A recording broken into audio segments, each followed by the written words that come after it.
e do professor Antônio Braga, para que a gente possa discutir os casos aí de Covid-19 e permear o nosso manual de recomendações que foi escrito aí por um conjunto de professores de diferentes instituições. Então, minhas primeiras palavras é de saudar todo mundo e dizer que é uma alegria estar aqui com vocês. E aí passo aí a palavra para a Cris. Obrigada, Suê. Bom dia a todos. Agradeço muito pelo convite de participar dessas reuniões com vocês. Acho que a gente cresce muito dividindo os casos e as informações que a gente tem de uma doença nova que a gente está aprendendo a fazer o tratamento. Eu sou Cristiane, eu sou médica assistente aqui do Hospital da Clínica Obstétrica do Hospital das Clínicas de São Paulo. Continuo fazendo atuação na área do Covid, com as nossas gestantes e puérperas internadas, e estou à disposição para a gente conversar um pouquinho sobre o caso.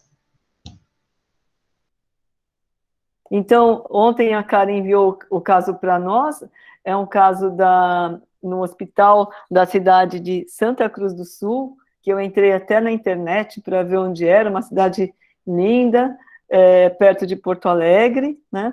E aí queria convidar as pessoas do Hospital Santa Cruz, Dr. Marcelo Carneiro, que vai fazer a apresentação. Dr. Marcelo.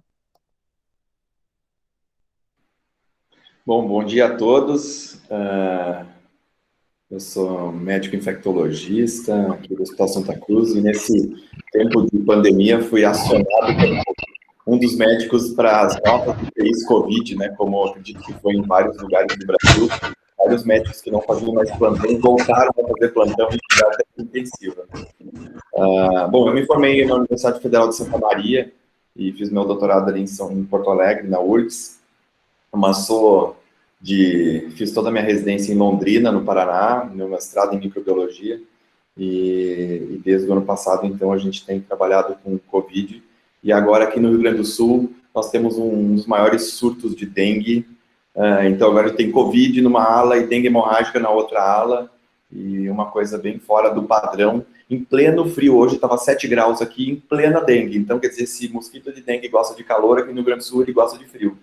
Então, lembrando também, só para contextualizar, Santa Cruz do Sul é uma cidade de praticamente 110 mil habitantes no interior do estado do Rio Grande do Sul, onde a nossa característica é uma cidade de origem germânica, colonização germânica, e assim, desde sua fundação, uma das cidades mais fortes aqui na região de plantação de tabaco, né? Então todas as multinacionais de tabaco do mundo estão disponibilizadas aqui na cidade, japonesas, chinesas e as americanas, como uma das regiões mais importantes na questão da plantação do tabaco no Brasil. Bom, eu vou apresentar para vocês então a minha tela e colocar a discussão do caso, então, dessa gestante. Obrigado pelo convite. Foi uma situação bem complexa dessa gestante que a gente analisou. Então, a partir de agora, eu não fico mais visualizando vocês, mas qualquer coisa vocês podem me interromper. Então, a gente vai fazer a análise de um óbito de uma gestante. Aqui aconteceu aqui na cidade de Santa Cruz. Bom, como eu falei para vocês, o Hospital Santa Cruz é um hospital centenário, né, um hospital de mais de 100 anos, e com 232 leitos, foi nominado como um dos hospitais de referência no interior do estado para tratamento de Covid.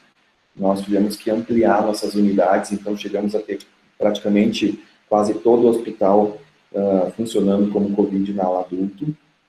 Né, temos mais de 100.000 funcionários, mais de 300 médicos. Atualmente a gente faz em torno de mais de 2.000 partos por ano.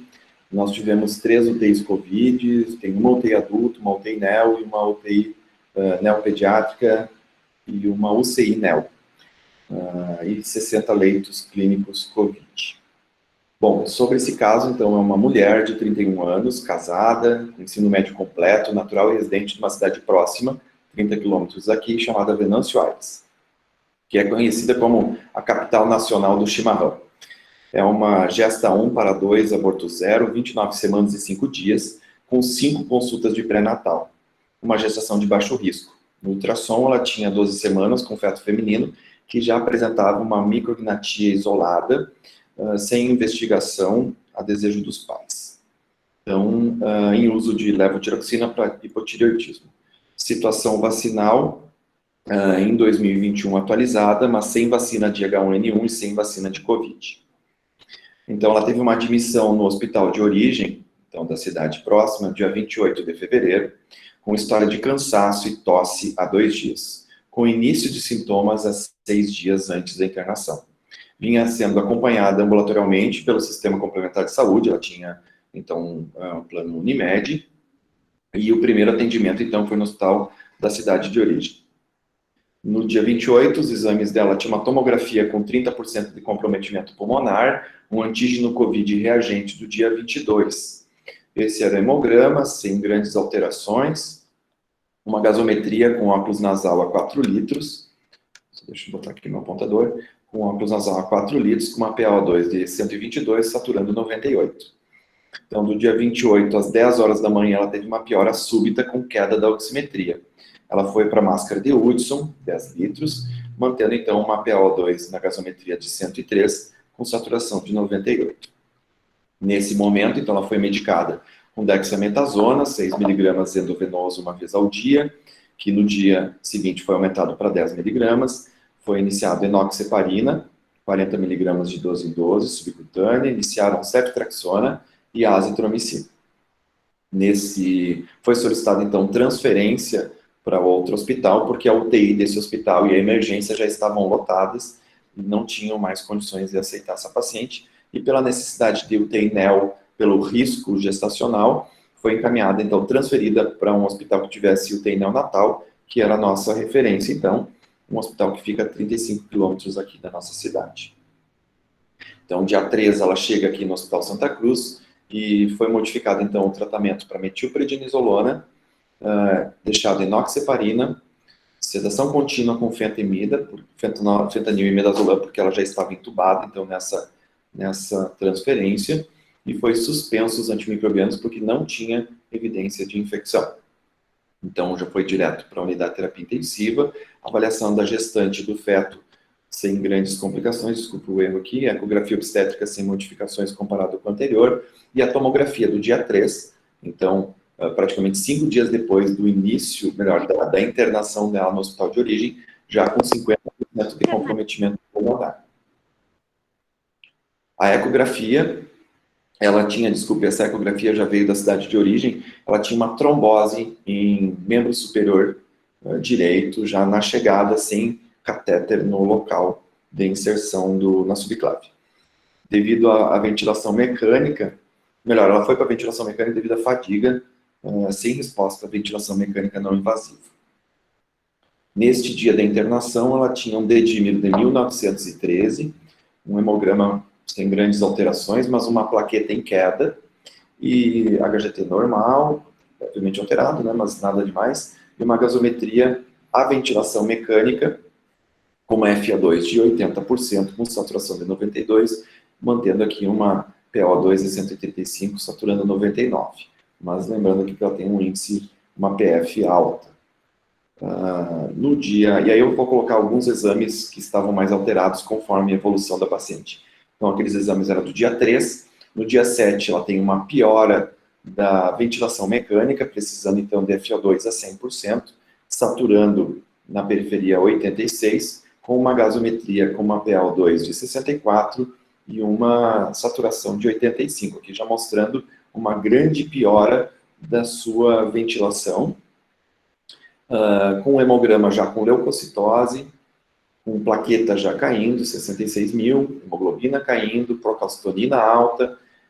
Apesar da hemocultura negativa, foi iniciado o antibiótico, então, piperacilina tazobactam, e reinvestigado, então, a questão já de embolia pulmonar, até pela situação prévia dela ter uma trombose no membro superior.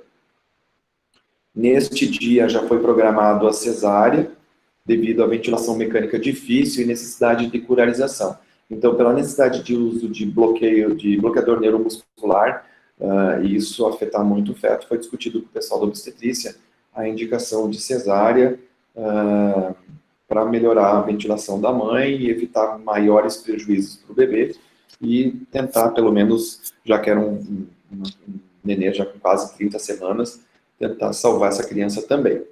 Bom, nesse dia eu estava de plantão na UTI, era um domingo, e a gente estava nessa condição, e eu lembro, era praticamente perto do meio-dia, quando eu liguei para a obstetrícia, pedindo que a gineco descesse, porque a mãe já estava fazendo movimentos de parto, né? Ela estava já estava com contração abdominal, já com dinâmica de parto, e fazendo, inclusive, sedada, fazendo movimentos de abrindo as pernas e fazendo movimento de nascimento de bebê, né? Aí eu disse para a gineco, ou ela descia rápido, ou eu teria que fazer o parto dessa criança, um parto vaginal. Bom, então foi preparado, já estava tudo preparado, e a gente conseguiu, então, organizar um parto cesáreo. Era uma menina de 1.400 gramas, e aqui, né, 40 centímetros, perímetro cefálico 29, realmente com aquela micrognatia. O APGAR foi 02, 06, 07. Foi recebida pela neonatologista, que já encaminharam direto para a UTI, e, né, sendo entubada, e subitamente essa criança teve uma parada respiratória na madrugada do outro dia, pós-bradicardia, sem nenhuma evidência de pneumonia, e acabou evoluindo para o óbito. A gente pode discutir um pouco mais a questão do recém-nascido. Após o nascimento, a gente conseguiu evoluir melhor para ventilação mecânica, curarizamos a puérpera, melhoramos os padrões ventilatórios, conseguimos proná-la, né, porque ela tinha indicação pela relação PF de pronação, e curarizada com a tracura. Né, conseguimos, vocês percebem aqui, a redução da FO2 para 65% e melhora da saturação. Ela mantinha, então, o seu uso de piperacina tazobactam, além de outras medicações, e ela, mesmo em prona, né, intercalando ela com prona, ela evoluía estável hemodinamicamente.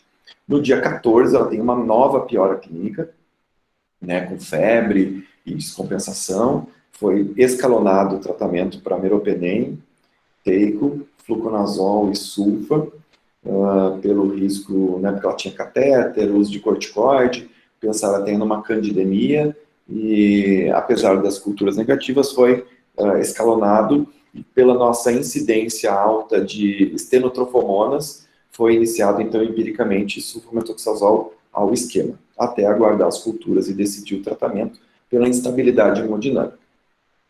Né? Vocês percebem que ela continua com uma leucocitose, a plaqueta estabilizou, apesar da anemia. Na hemocultura cresce, então, uma Candida albicans, né? O aspirado traqueal tinha Enterobacter, carbapenem sensível, mais Cândida. A gasometria com uma FO2 de 100% mantinha uma saturação de 85%, mantendo, então, aquele perfil de ventilação difícil com PO2 na gasometria baixa, com uma relação PF, né, ruim. Então a gente começa, a gente já estava pensando em embolia pulmonar, então pela estabilidade do quadro ela conseguiu ir para angiotomo, e então a angiotomografia do dia 18 mostrava trombos em artérias do lobo inferior esquerdo, trombo na veia cava superior, desculpe aqui, até o átrio direito, próximo às veias ácidos, 75% de comprometimento pulmonar, e já demonstrado na angiotomografia, então, um infarto pulmonar. Então, aqui ficava claro que nós tínhamos uma situação de não apenas um problema de ventilação, mas talvez um problema de circulação. Ela estava com esse evento tromboembólico, uma piora associada, então, com uma candidemia, que aumentava bastante o risco de doença. Então, aqui só para mostrar para vocês a angiotomo dela, mostrando o padrão intersticial. Aqui na tomografia, nos mesmos cortes, já visualizando esse padrão intersticial grave pulmonar, numa mulher jovem. Aqui eu circulei os trombos dentro da artéria pulmonar, tá? Aqui também dá para enxergar o trombo na artéria. Né? E resumidamente, então, era uma gestante, então, com Covid-19, que evoluiu para ventilação mecânica, também devido à complicação de embolia pulmonar, com cesárea em unidade de terapia intensiva, com morte do recém-nascido. O atestado de óbito, então, foi dado no dia 26, depois do dia 3 ao 26 ela fica internada. Choque séptico por Candida albicans, tromboembolia venosa de membro superior direito e pulmonar, Covid-19 e puerpério. E aí agora a gente pode fazer a discussão.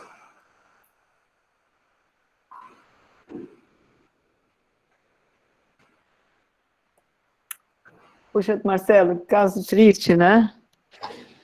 Bem Então, difícil mesmo, né? Toda a situação familiar, né? E a questão né, da gestante, da questão da perda do recém-nascido. E essa questão do recém-nascido também foi uma coisa muito complexa. Foi subitamente a morte do recém-nascido, que também não é uma situação comum, apesar de ser um neném pequeno, mas é um neném com peso até razoável para a sobrevida, né? E a gente conseguiu fazer isso antes, mas teste negativo do bebê, né? Ele tinha PCR negativo, então uma situação fora do padrão, assim, para a gente. eu também, assim, porque para a história é importante a gente situar, assim, os tempos, né, os dias da doença. Então, a gente vai considerar o D1 da doença, 22 de fevereiro, é isso? E quando ela chegou, então, no primeiro hospital, ela estava no 6º dia da doença, né? E aí, quando ela chegou no seu hospital, mais ou menos foi no dia 3, ela estava no 9º dia. Exato. É isso. E ela morreu com quantos dias de doença? Eu perdi isso. Dia 26, ela internou conosco, então, dia 3, com 9 dias de doença, 8, 9 dias de doença, e morreu dia 26. Foi rápido também. Foi. E os eventos simbólicos dela, assim, se a gente olhar, assim, ela tem toda aquela história natural da doença, né? Ela evolui com piora clínica lá pelo 8º, 9º dia, ela já faz uma trombose a partir no finalzinho da 2ª semana, com piora da ventilação, e, na verdade, toda a complicação dela foi devido à candidemia, né? É uma candidemia em cima de uma trombose, em cima do pós-operatório, então associaram-se vários eventos, né, que complicaram com a gestação, né? E o uso de corticoide nesses pacientes que aumenta muito o risco de patógenos não convencionais, né? Sim. Assim, ó, Marcelo, o que a gente tem feito para sistematizar um pouquinho aí a discussão, a gente tem uma apresentação que é sobre o manual. Então, é a primeira vez que você está participando, né, Cris? A Cristiane, acho que congelou.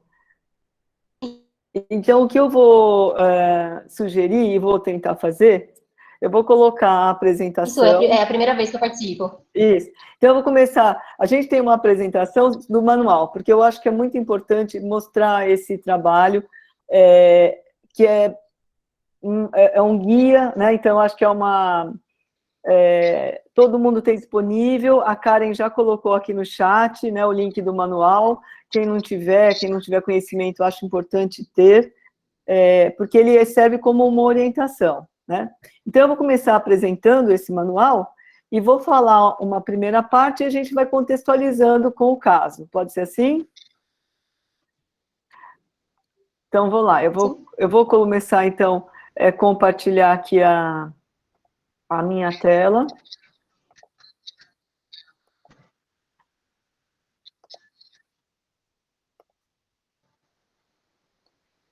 Todos estão vendo? Então, aqui a gente tem, esse é o manual de recomendações para assistência à gestante puérpera frente à pandemia de Covid-19, né? Aqui é o QR, que vocês podem fotografar para ter acesso aí ao conteúdo total dele, né? Então, uma das coisas, assim, importantes que a gente acha, né, e que é importante sempre frisar, é como a gente faz a triagem clínica das gestantes em relação ao COVID.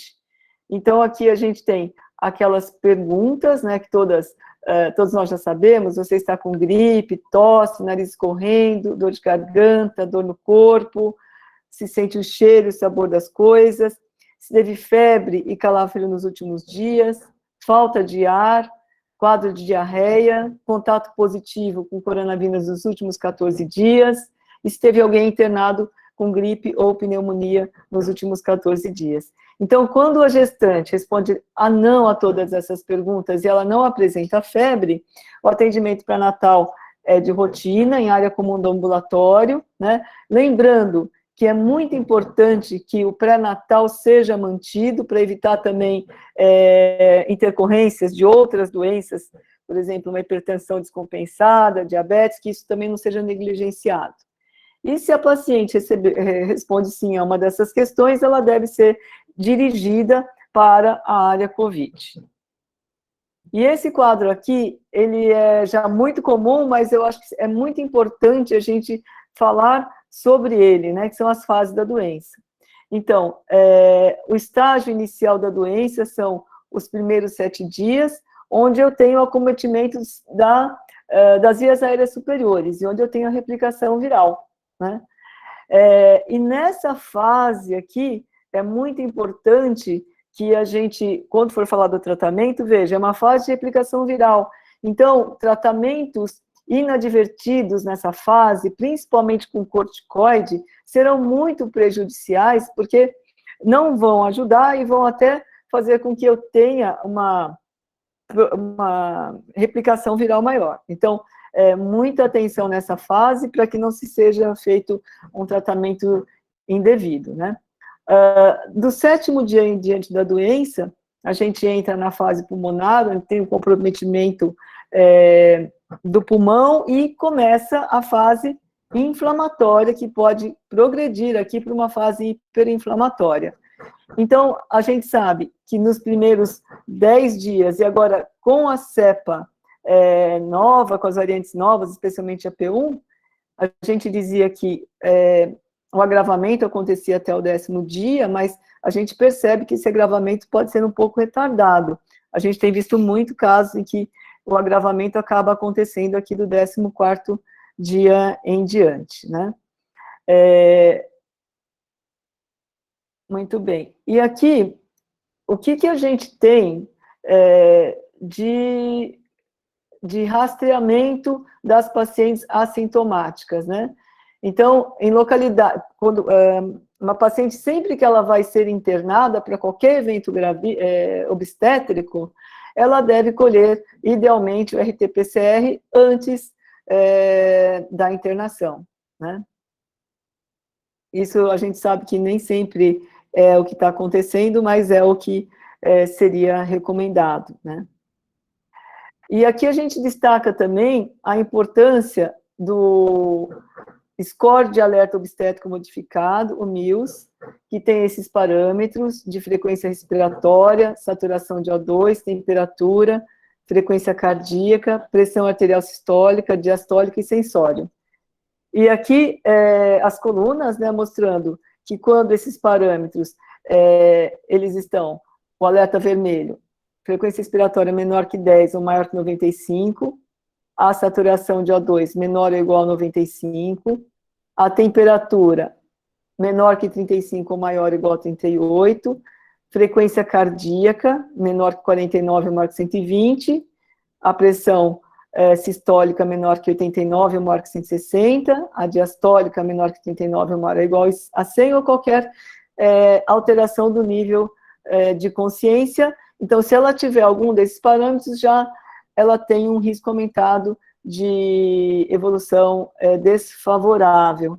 Aí eu vou voltar um pouquinho para a gente conversar. Marcelo, quando ela chegou lá na cidade dela, vamos recordar como ela estava? Ela já estava...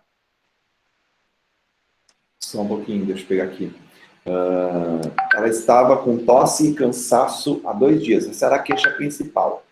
O início de sintomas há 6 dias. E esse cansaço era uma falta de ar?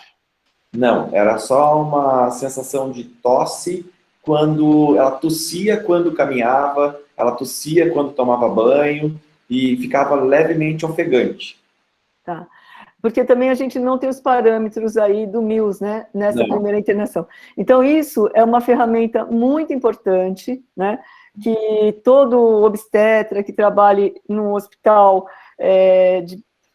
que é mais perto do paciente, na unidade básica de saúde, deve ter esse MILS, porque ele vai ajudar, é uma ferramenta simples, com dados apenas clínicos, sem nenhum dado laboratorial, que já vai orientar. Lembrando que a gestante é diferente da não gestante, né? Então, que os parâmetros, por exemplo, quando eu considero uma não gestante, 92 de saturação de oxigênio é permissível. Na grávida, se você tira uma saturação de oxigênio menor que 95% já é um sinal de alerta, né? Então, seria muito interessante se a gente tivesse esses sinais aí desse início do quadro dela para a gente poder classificá-la, né? Melhor aí quanto à gravidade. A saturação inicial delas era assim, ó, com oxigênio era 98. Então, ela devia estar com saturação próxima ou menor que 90 ou próxima a 90, senão eles não teriam colocado oxigênio suplementar, né? Tanto que logo depois ela evoluiu para a máscara de Hudson. Então, possivelmente ela devia estar com queda de saturação. Sim. Então, aqui, ó, vou voltar lá para a apresentação.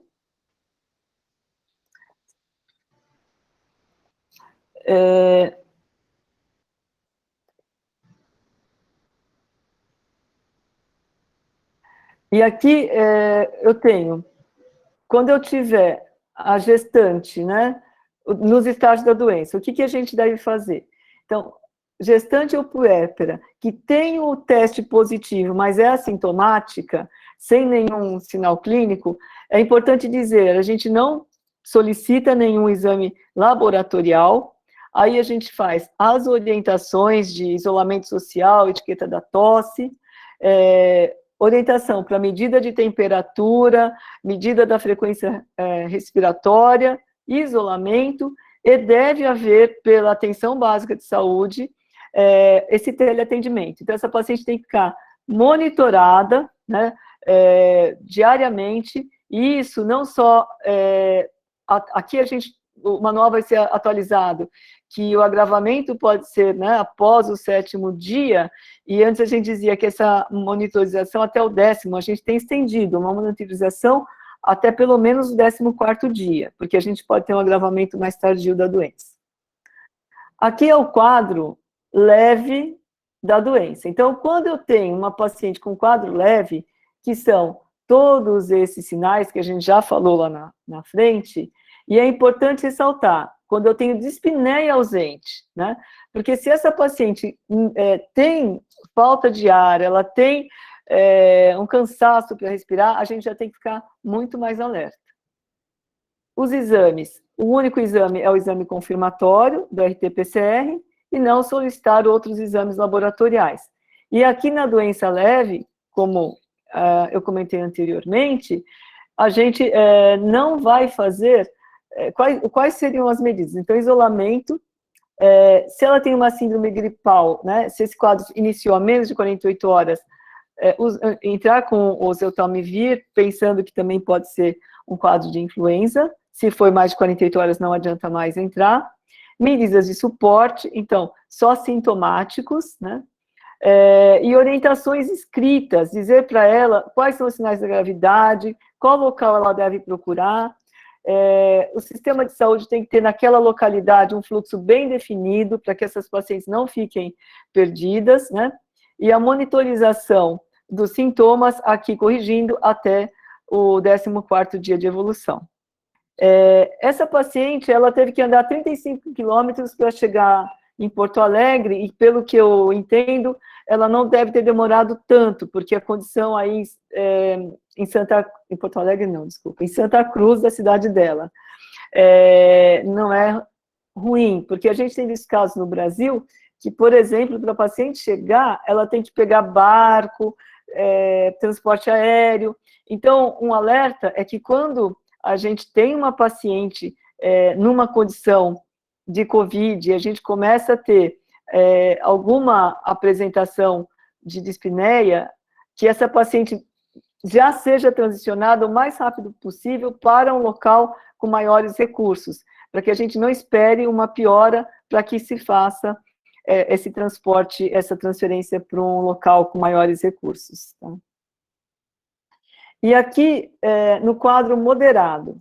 Então, no quadro moderado, quando a gente tem esses sintomas e a presença de fator de risco com saturação menor que 95 e a frequência respiratória maior que 24.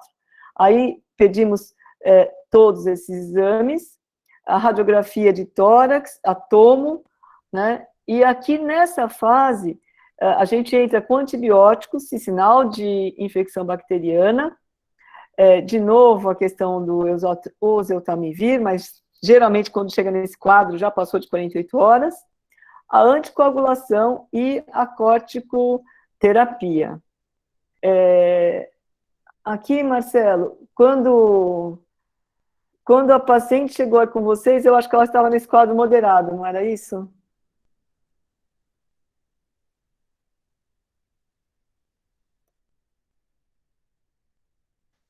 Está com o microfone fechado. Desculpe. Na cidade de origem, dia 28, ela estava com leucócito de 13.100, com óculos nasal, e aí ela teve a piora súbita e precisou de máscara de Hudson, que aí foi transferida para a nossa cidade, para o nosso hospital aqui, e foi para a intubação, ou seja, ela evoluiu rapidamente para a intubação depois que ela chegou no hospital. O que faz a gente... E o dedímero dela explodiu, né? Porque possivelmente ela já estava com embolia pulmonar, porque ela tinha uma trombose no membro superior, né? Quer dizer, possivelmente já era uma mulher que devia ter uma doença, uma síndrome de fosfolípide aí, que complicou durante a infecção do Covid, né? Então, e depois ela fez a leucocitose, né? Vocês percebem ali que ela fez uma leucocitose importante, né? Positivou a hemocultura depois, mas parece que a infecção secundária que levou ao óbito, não a infecção primária, né? Associada com trombose. Mas ela inicialmente teve um quadro moderado a grave, ali parecia. E aí também vocês, quando ela chegou, vocês suspenderam um antibiótico, porque eu acho que a tomo vocês não viram sinais de infecção bacteriana. Isso, ela estava usando ceftriaxona e ácido, que estava ali com 8 dias de doença, né? E ela não tinha nenhuma evidência de consolidação ou infecção bacteriana, né? Então, a gente, né, suspendeu neste momento, mas logo em seguida, aí ela começou a fazer um episódio, uma piora ali, e aí a gente acabou fazendo a ampliação. O esquema que eles deram para ela inicialmente foi pensando com a azitromicina ali, pensando em tratamento precoce ou na piora como infecção bacteriana, mas a gente viu que era muito mais relacionado à trombose mesmo, ao TEP. Eu vou dar a palavra para a Cris, e aí eu queria registrar a presença da nossa coordenadora aqui dos trabalhos, a professora Rosiane, que sempre nos prestigia aí nas reuniões.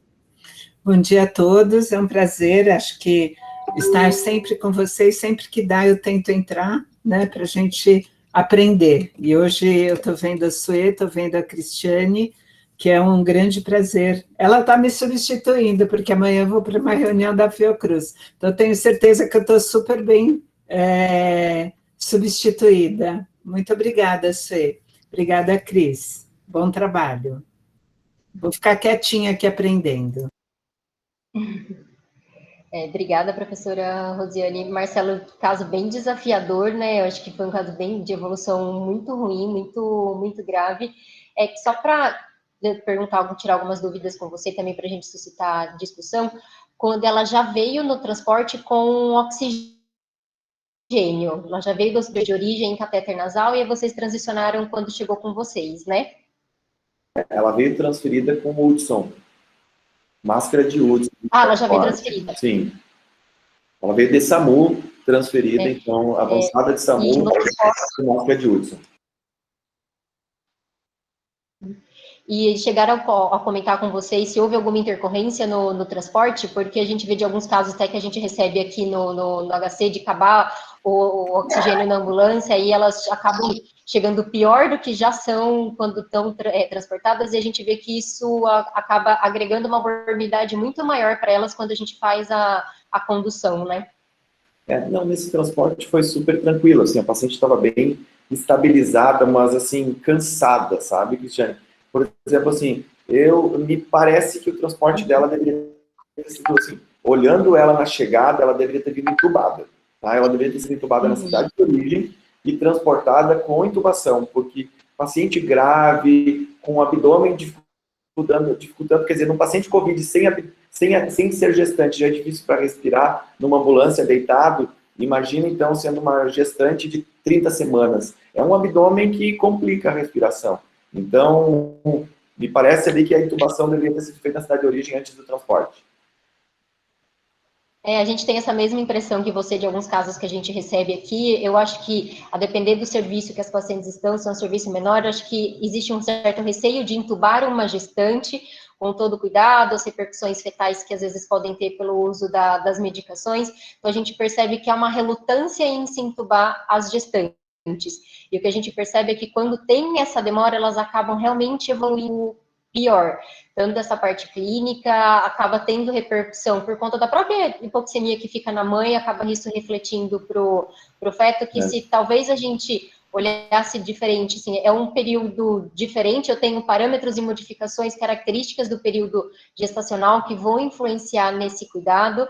É uma paciente que tem um aumento aí pelas questões fisiológicas de 20% a 30% no consumo do oxigênio por conta da gestação. Eu tenho mais um feto aí que eu preciso ter para poder manter essa oxigenação adequada. E aí, por isso, como a doutora Sue pontuou, que a nossa referência de saturação para gestante é acima de 95 e não de 92, porque abaixo disso eu não consigo garantir que o oxigênio chegue adequadamente ao feto. Então, tem alguns pormenores, às vezes, da questão da gestação, que por falta de conhecimento, às vezes a pessoa acaba deixando de lado, e gestante sempre é uma paciente que todo mundo tem um pouco de medo, né, de lidar por conta dessas particularidades mesmo. Então, acho que só para a gente pontuar, para talvez não atrasar um processo de intubação numa gestante, porque aí ela pode acabar evoluindo pior. E outra coisa que... Desculpa, pode falar. Cristiane, eu acho que isso é uma coisa muito... E a gente, como a gente foi referência para vários lugares, às vezes 300 quilômetros de viagem de ambulância em paciente intubado. O que a gente percebeu muito, principalmente no ano passado, muito barotrauma, muita pneumomediastino, laceração de esôfago, laceração de traqueia, principalmente de lugares onde os atendimentos eram em não hospital, intubação feita em UPA, em unidades onde os médicos não tinham preparo para intubação. Os pacientes chegavam muito ruins, mesmo intubados, e com muito trauma na hora da intubação. Então, o que nos preocupou muito foi que a gente não enxergava, a gente nunca enxergou tanto trauma de transporte como a gente enxergou ano passado, e que isso, sem dúvida, comprometeu e levou a óbito desses pacientes. Então, isso não só... Gestantes não foram a regra, mas para outros pacientes, com certeza eles morreram devido ao trauma da intubação e do transporte. Que é uma coisa que nos preocupa quanto a isso, né? Então, em resumo também, né? Talvez nesse hospital não houvesse alguém que se sentisse à vontade no treinamento para uma intubação de grávida. Então, se a gente pensar numa estratégia... Então, ela deveria ter sido intubada lá, porque ela teria chegado melhor. Mas, provavelmente... Estou lembrando do parto pélvico, né? Se fala assim, que um elemento que se você leva em consideração para fazer um parto pélvico via vaginal é a experiência do obstetra. Talvez aqui para intubar também é a experiência de quem está fazendo. E aí, se a gente pensa em diminuição de mortalidade materna, seria o treinamento das pessoas para intubação nos locais que elas chegam, minimamente. Então, a gente vê assim, por exemplo, na UBS ou nas maternidades, porque as mulheres acabam procurando as maternidades, não é? Eu vejo aqui, as maternidades de baixo risco. Então, eu tenho falado até que eu acho que um treinamento da equipe de anestesistas desses locais seria fundamental, porque o anestesista ele acaba esquecendo, porque raramente se intuba uma gestante, mas isso tem que ser uma coisa revisitada, né? A intubação de gestante. E eu também saliento que é o seguinte, a equipe do SAMU tem que ser preparada para esse tipo de situação, porque eles são responsáveis pelo transporte. Se o hospital de origem não intubou, o médico da ambulância do SAMU é responsável pelo transporte, ele tem que intubar o paciente antes de sair, né? Então, também é uma situação importante, acho que no sentido de que as ambulâncias têm que ter essa autonomia também de cuidar do paciente no transporte, porque esse médico é responsável pelo transporte. E se alguma intercorrência acontecer aí, a responsabilidade é dele, né? Então, essa discussão também ser permeada por meio de médicos do SAMU, né? Posso só falar uma coisinha?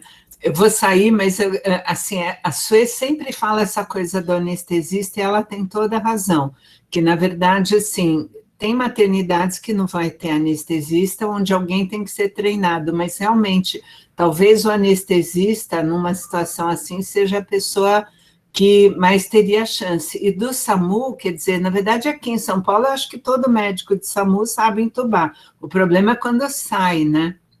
Que aí eu acho que a dificuldade é um pouquinho maior, né? Mas, legal. Era E só... aí, Abraço.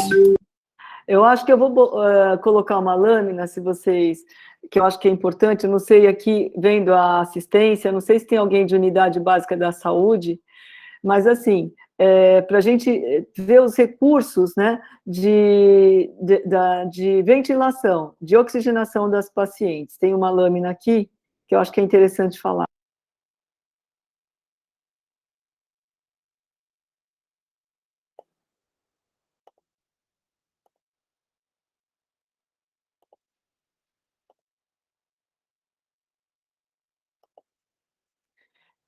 Então, aqui, seria...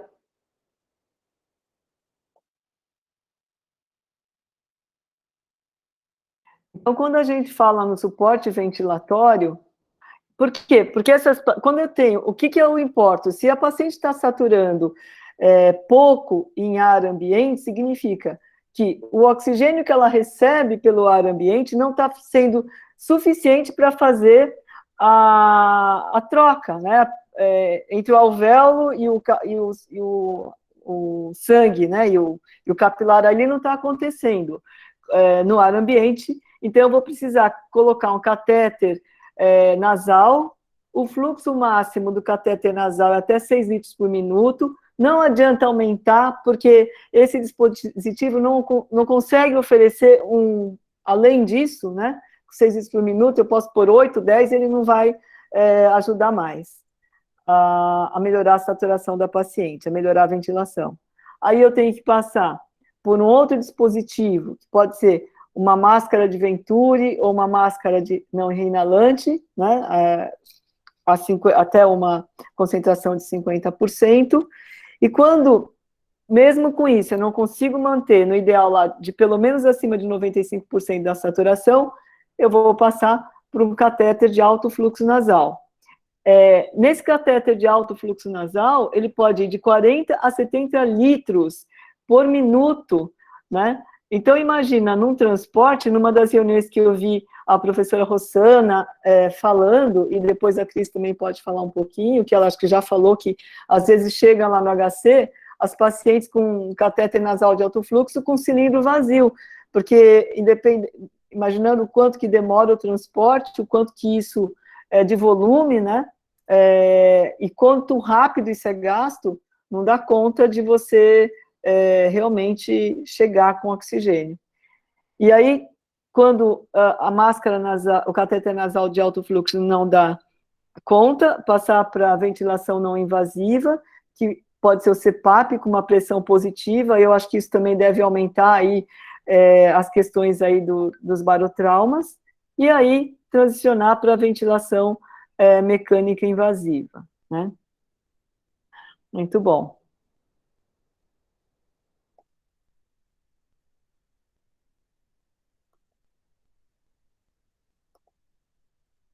Eu acho que a gente podia, então, falar um pouquinho, Marcelo, de como ela chegou, como vocês já entubaram, e aí assim, uma das coisas também que eu vejo muito importante, e o que a pandemia nos deu de importante, eu acho que baseado muito na experiência, acho que a Cris vai poder falar melhor, do trabalho conjunto de obstetras, intensivistas, fisioterapeutas, e todos os profissionais de saúde, né? Então, eu queria, a descrição da parte obstétrica desse caso, eu não entendi muito bem. Então, eu não entendi se foi um parto que aconteceu porque a mulher entrou em trabalho de parto espontaneamente, e aí você estava diante de quase um expulsivo, ou se foi feita uma cesariana por conta da condição materna. Então, eu acho interessante falar. Na verdade, assim, como ela tinha, ela foi entubada e vinha vindo com uma melhora, né, estabilizada na ventilação. Quando houve a piora, na verdade, na chegada ela foi avaliada pela obstetra, que manteve as condutas de intensivismo. Vamos tentar manter a gestação, porque a ventilação era leve.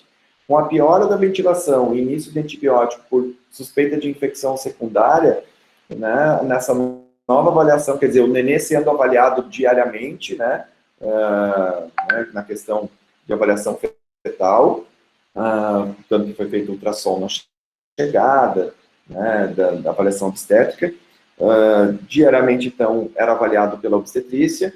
Nessa piora da infecção, o intensivista já sinaliza um risco de possibilidade de morte fetal e, principalmente, a necessidade, né, no sentido de curarização. É que a ventilação estava ficando difícil e seria necessário curarizar, e o risco da curarização para esse bebê seria maior, e a discussão, então, com a neonato e a obstetrícia foi de tentar salvar o bebê e, né, no sentido de curarizar uma mãe, né, uma gestante, talvez não teríamos dado uma possibilidade para essa criança, né? Então essa foi planejado, mas um planejamento discutido, estava sendo discutido porque não era uma emergência, mas tudo estava pronto caso acontecesse, quer dizer, todo o material para cesárea dentro da UTI seria feita, porque ela não tinha condições de sair da unidade para a maternidade, para o centro obstétrico. Tanto que isso foi planejado no dia 6. E estávamos em conversa de avaliação fetal. No dia 7, ela teve uma piora ventilatória absurdamente grande, e que a gente não conseguia ventilar com parâmetros máximos, e a tentativa era colocar em prona para melhorar, né? Ela tinha indicação de pronação, e o abdômen não seria compatível com isso, né? Então, os batimentos do nenê eram adequados, não tinha nenhum indicativo de sofrimento fetal, né?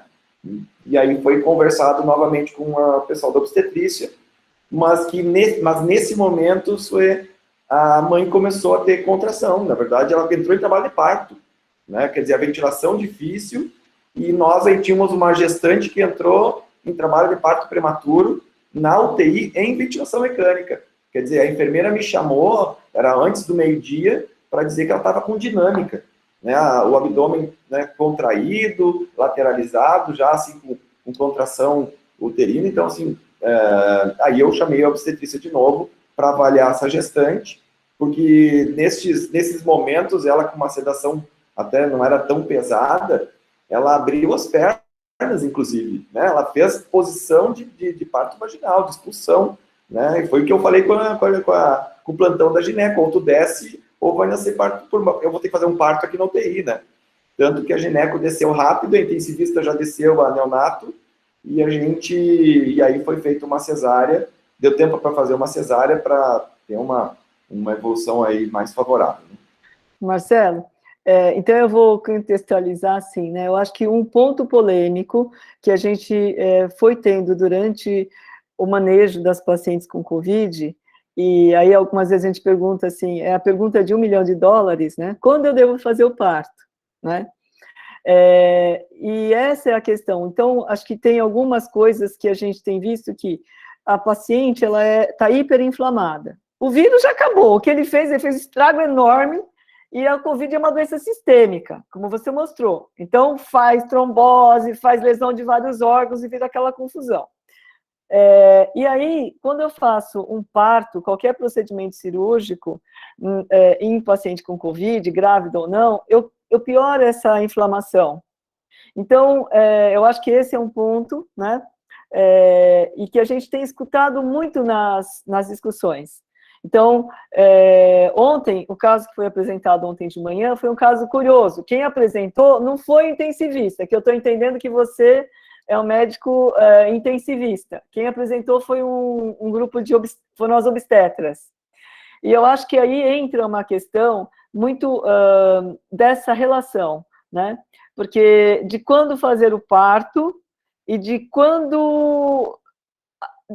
dessa conversa das duas equipes se sentirem confortáveis, né? Ou não se sentirem pressionados, né? Então, eu acho que, assim, o que eu vejo, que os obstetras, por vezes, se sentem pressionados para fazer um parto, porque o intensivista também se vê com dificuldade para fazer a ventilação adequada da paciente. Então, eu vou pedir para a Cris falar da experiência do HC em relação à pronação e em relação à oportunidade do parto. Como vocês têm manejado isso lá, Cris?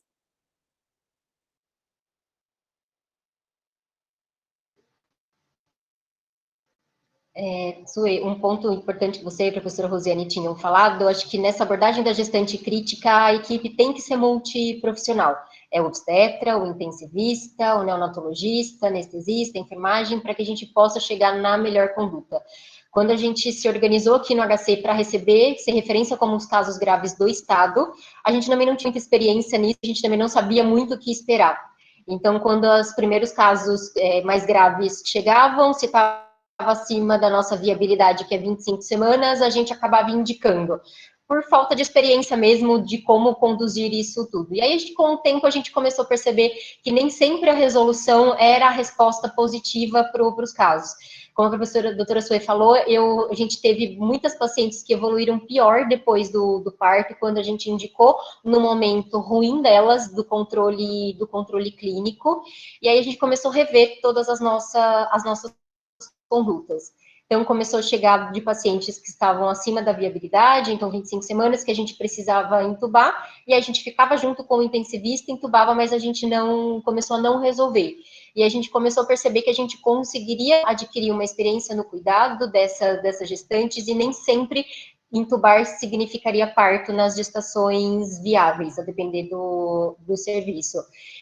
Então, a gente teve muita experiência com essas gestantes que intubavam, a gente começou a organizar, lógico que intubação em gestante é sempre difícil, podemos ter surpresas, principalmente em relação ao feto de desacelerar, ou ter algum sinal de sofrimento e precisar indicar, ou até mesmo de alguma parada cardiorrespiratória na gestante, se tivesse alguma complicação.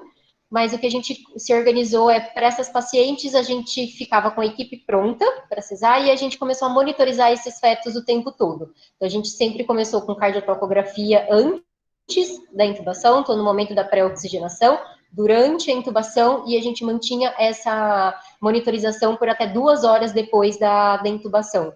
Então, a gente ficava avaliando os parâmetros do feto pela cardiotoco. O que a gente percebia é que quando a mãe desaturava, começava a haver alterações de cardiotoco, principalmente de redução de variabilidade, mudança ali de linha de base, tanto para taquicardia como às vezes bradicardia, e a maioria dessas alterações se revertiam com a melhora da oxigenação materna. Às vezes demorava para ter essa melhora, mas a gente percebia que a melhora do feto acompanhava a melhora materna. Então, não necessariamente a gente precisa indicar quando a gente intuba uma gestante. E outro ponto também que acho importante da gente frisar é que tudo que for necessário para a gente manter a mãe, da mãe. Então, em princípio, a gestação não é nem contraindicação para intubação e também nem contraindicação para usar o sedativo, midazolam, fentanil, e nem o bloqueador neuromuscular. A gente também não indicou nenhuma cesárea em pacientes que estavam intubadas e que precisaram utilizar o bloqueador neuromuscular. O que a gente percebe, sim, que essas medicações, tanto os sedativos quanto os bloqueadores, têm um efeito fetal de reduzir movimentação, mas o bloqueador neuromuscular não altera o movimento respiratório. Então, a gente acaba tendo este parâmetro do perfil biofísico fetal como a principal referência nossa para saber se a não movimentação do feto é por conta de um sinal de sofrimento ou se é pelo efeito do bloqueador neuromuscular. E a gente percebeu também que essa resposta é muito variável de feto para feto. Tem feto que, por mais que tivesse com a mãe sedada e curarizada, continuava mexendo e respirando normalmente. A gente percebe algumas modificações de diminuição de variabilidade em pacientes que precisaram ficar muito sedadas para poder acoplar melhor com a ventilação mecânica, e o que a gente faz para tirar dúvida se a alteração da cardiotoco também é pelo sofrimento ou pelo efeito do a gente conversa com o intensivista, vê se dá para reduzir um pouco da sedação, e nem se seja só para fazer um teste, só para saber se a redução da sedação é acompanhada de melhora da variabilidade na cardiotoco. E a gente fez isso com algumas gestantes e a gente percebeu que quando reduziu a sedação, a variabilidade melhorou. Então, que nos trouxe uma segurança um pouco maior para mostrar que aquela alteração não era por um sofrimento, e sim pelo efeito das medicações que estavam sendo utilizadas. E a gente percebe mesmo que os fetos acabam reduzindo um pouco da movimentação quando usa o bloqueador neuromuscular, mas o movimento respiratório não se altera. E outra coisa também que a doutora Sue pontuou que é importante em relação à pronação de gestantes. Gestação Eu vou não é colocar a também fotinho enquanto contraindicação você para vai pronar. falando, tá? Tá bom, doutora Sue. Que era até a minha pergunta para você, Marcelo, que eu vi que logo que a paciente intubou, na primeira gasometria, se a gente calculasse a relação PF, dava uma relação de 168. Não eram relações melhores, mas também não indicaria a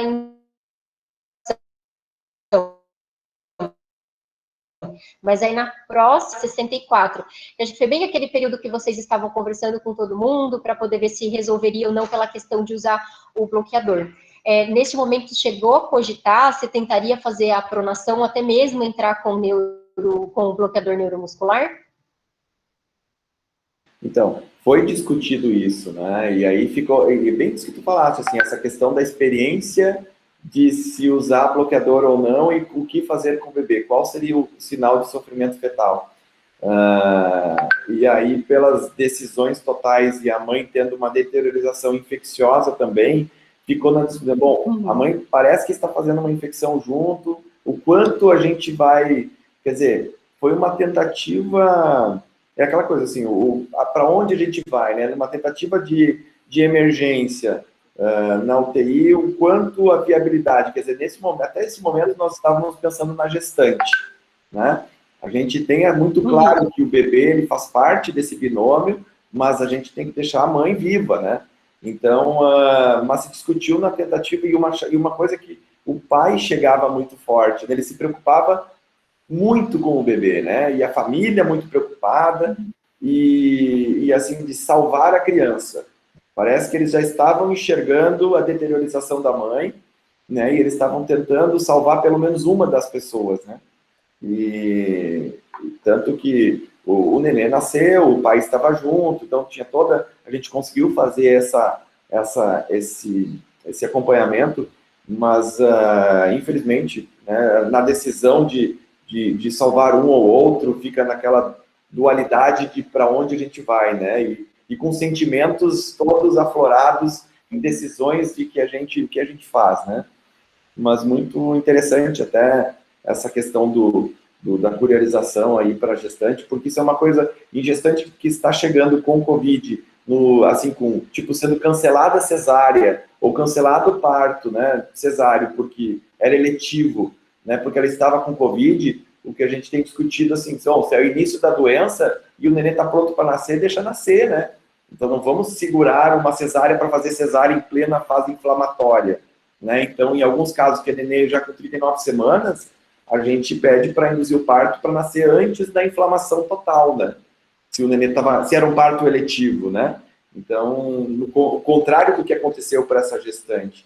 Mas, sem dúvida, essa questão da pronação ali foi bem interessante da prona de gestante, né? Marcelo, A gente tem deixa uma cama...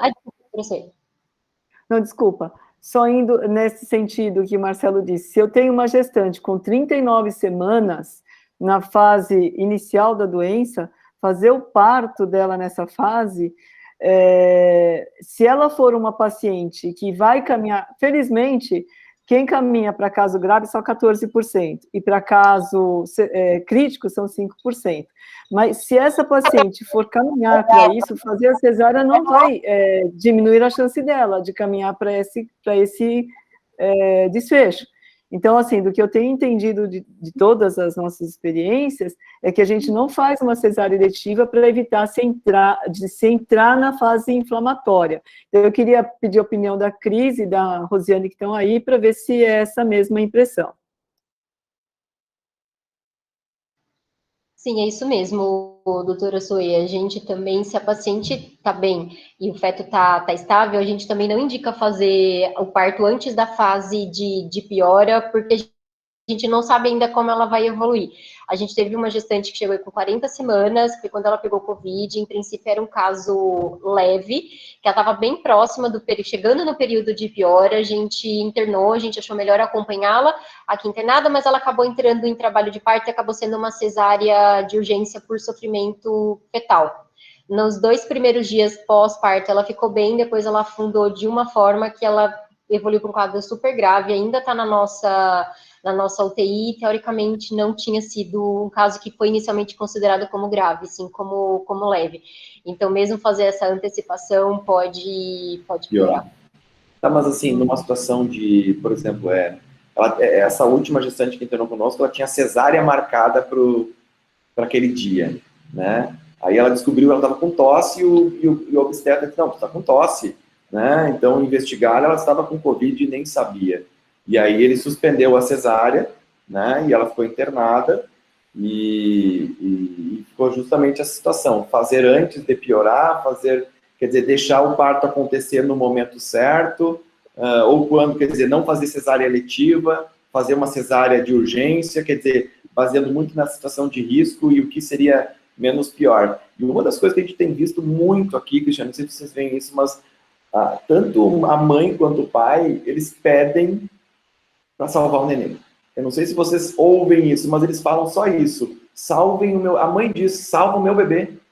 Tira o meu neném para salvar ele, sabe? Então, assim, eles colocam toda essa carga emocional em cima do obstetra, de toda a equipe, né? E a mãe pedindo diariamente para todo mundo que chega para tirar o neném para salvar o bebê, entendeu? E ela dizendo, eu vou morrer. Ela dizia, eu sonhei que eu ia morrer no parto. Então, fica uma carga emocional muito grande em cima da equipe, onde uma decisão totalmente fora do padrão, né? Onde a gente não faria esse tipo de conversa se fosse uma situação não Covid, né? Não, gestante já é uma paciente que sempre sensibiliza, e em situações graves parece que essa sensibilização acaba sendo unilateral e sempre em relação ao feto. E é o contrário, na verdade, quem deveria ser prioridade é a mãe. Assim, apesar desses 14 meses que a gente está aí vivenciando os casos graves de Covid, por mais experiência que a gente tenha adquirido ao longo desse tempo, sempre é uma situação estressante e muito difícil. Que aí acho que não só da família, mas vem uma carga emocional e de pressão, inclusive do restante da equipe, que fica ali naquela torcida para ver o que vai acontecer, para que fique tudo bem, e é sempre aquilo, é sempre para salvar o feto. Mas a gente teve muitas conversas com familiares, assim, de pacientes que chegaram grave, da gente ter que dar, às vezes, até aviso de morte da mãe, e que em casos graves a gente falou para o familiar que a prioridade ia ser a mãe, que em algum momento poderia ser que pela gravidade evoluísse para um óbito fetal e que a gente iria assumir isso e que a responsabilidade do cuidado e o foco maior seria a mãe.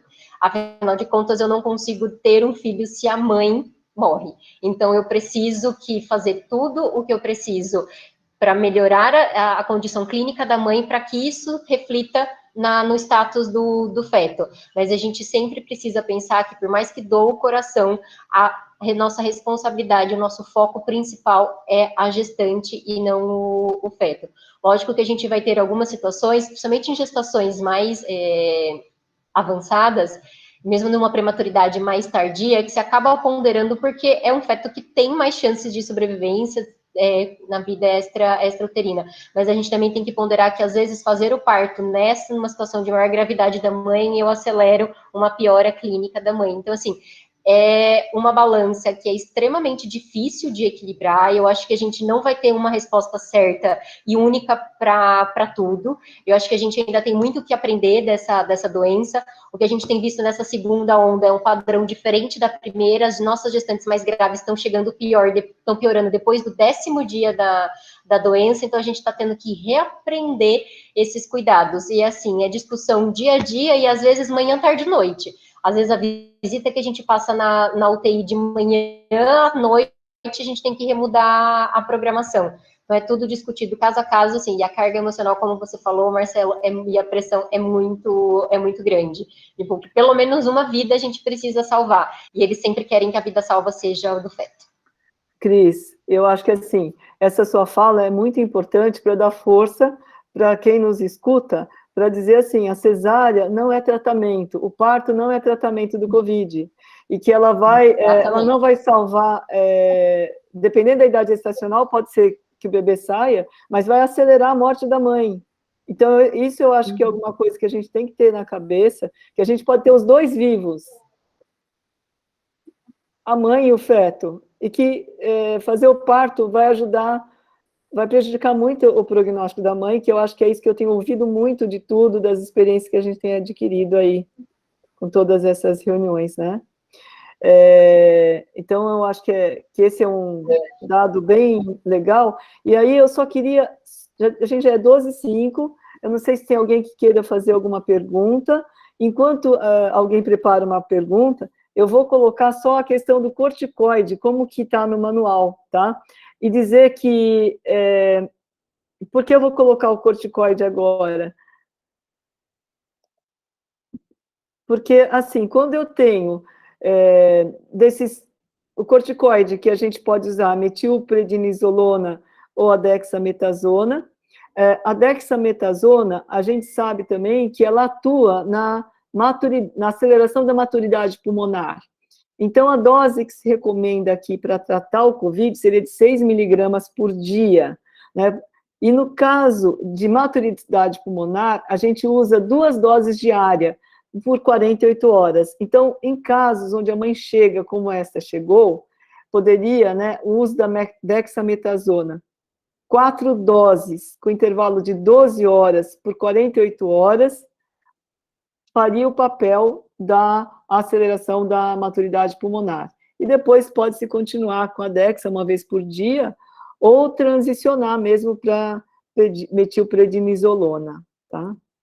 E aqui dizer de novo que o corticoide não é para ser feito antes do 8º dia de doença, porque às vezes a gente vê muito também, assim como a gente tem esse apelo de querer fazer o parto para salvar o bebê, tem o apelo de dar um remedinho para melhorar a mãe, né? Melhorar as pessoas. E aí vem aquele monte de remédio que a gente vê que é feito fora da internação hospitalar e que não tem sentido nenhum, que é o corticoide, né? E também a heparina, que se vê, às vezes, algumas vezes se fazendo sem nenhum suporte maior de ser feito, né? Então, Cris, Marcelo, tem uma pergunta aqui, doutora Sue e doutora Cristiane, em relação ao anticoagulante, no manual temos heparina de baixo peso molecular, 40 miligramas. Quer responder, Cris? Que a gente usa uma dose profilática, e a gente só vai usar a dose terapêutica diante de fenômeno tromboembólico diagnosticado e já estabelecido, não é isso?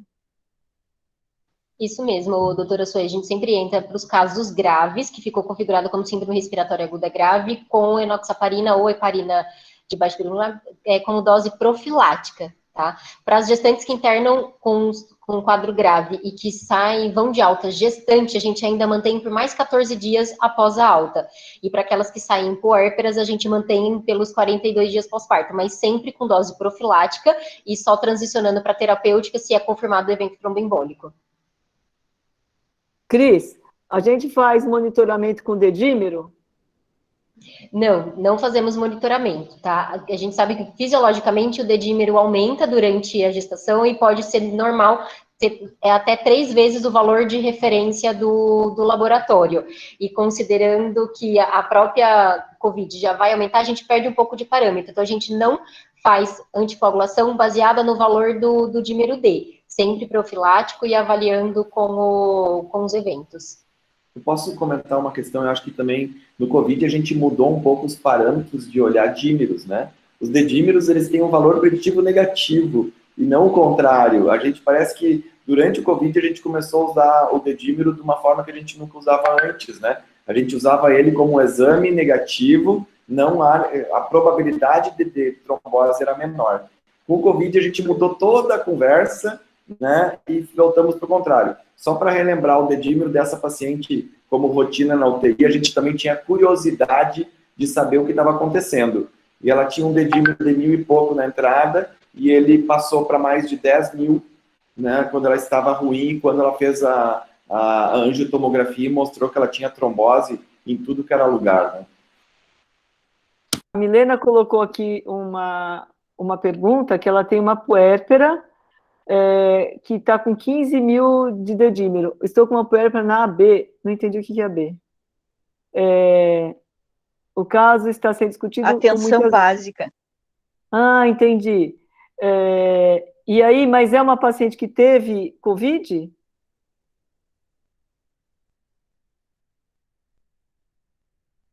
Provavelmente sim, né? Porque senão não teria medido o dedímero. Mas o que eu entendo é que o dedímero não serve de parâmetro para parar ou para continuar. Então, se ela teve Covid e se ela é puérpera, ela tem que ser mantida em dose, e não tem trombose, mantido na dose profilática por 42 dias, e se ela é gestante, mantido na dose profilática, na ausência de fenômeno tromboembólico, por mais 14 dias. Teve Covid em abril, então, não é nem para continuar medindo o dedímero. Aparta 10 dias. Então, ela tem que manter a dose profilática mesmo por mais 32 dias. Perfeito? É isso mesmo. Lembrando só que a gente entra com a profilaxia para os casos graves. Para os casos leves, a gente não tem entrado com profilaxia antitrombótica. Só meia elástica, essas coisas, né, Cris? O habitual. Isso. É só o habitual mesmo, que a gente já costuma fazer para as gestantes. Então, a paciente fez em laboratório particular, e aí leva. Então, a gente tem essa pressão também, né? A população lê muita coisa e vê os números e se assusta. Então, eu acho que por isso também que é importante a gente ter essas reuniões, se basear no manual, porque você tem uma literatura que te respalda também, né?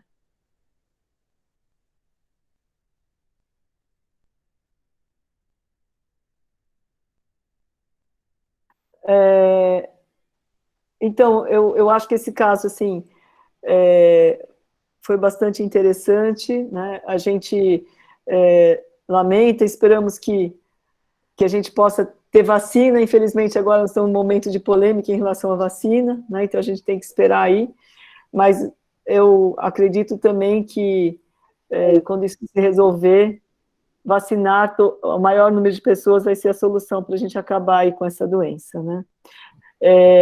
E aí eu queria agradecer a todos e essas são as minhas últimas palavras aqui nesse encontro para fazer o fechamento. E Cris e Marcelo, por favor. Pode falar, Marcelo. Bom, eu que agradeço o convite, o Paulo que me assessorou aí na apresentação e na organização aqui com vocês, e um movimento bem diferente, e eu acho que isso é uma coisa positiva que a pandemia nos proporciona, né? Se fosse num momento não pandêmico, sem dúvida, nós não estaríamos aqui conversando nessa manhã, e eu acho que a gente tem, assim, apesar de todos os pontos negativos da pandemia, tem várias coisas positivas, e eu acho que isso tem que ficar, né? A gente não precisa viajar para São Paulo, a gente não precisa sair da nossa casa, agora a gente vai sair, vai almoçar aqui em casa pertinho. Então, isso é uma coisa positiva e a gente tem que perder um pouco essa dificuldade de conversar por Meet e sem dúvida, agradeço muito vocês. Eu estava aqui conversando com vocês e conversando com o grupo da UTI ao mesmo tempo e repassando as informações para eles, né, com o pessoal da Gineco também, sobre essa discussão, e eu vou entrar em contato com o pessoal do hospital que nos referenciou para discutir com eles a situação e até eles ouvirem vocês, né, ter o manual e conversar com o diretor técnico de lá para ele repassar para o pessoal da maternidade e a gente ter uma difusão dessa discussão também, né, e aí tornar mais produtivo, inclusive, a disseminação. Muito obrigado. Marcelo, falando de novo, essa reunião está gravada no YouTube, você sabe, é só quem quer falar, colocar aqui no chat que todo mundo recebe, tá bom? Eu gostaria de agradecer muito a oportunidade de ter entrado para o grupo de discussão, acho que vai ser muito proveitoso e muito rico, acho que a gente, em qualquer canto desse Brasil, acho que cada um tem uma história, uma vivência, acho que diante dessa situação tão grave com as gestantes, a gente tem mesmo que dividir o conhecimento e compartilhar as angústias para que num próximo caso a gente consiga manejar de uma forma diferente e cada vez mais melhorando essa assistência para gestantes. Parabenizar o Marcelo pela apresentação e desejar boa sorte, que aí continuamos nessa luta, né? Muito bom. Então, boa tarde a todos. Obrigada pela companhia.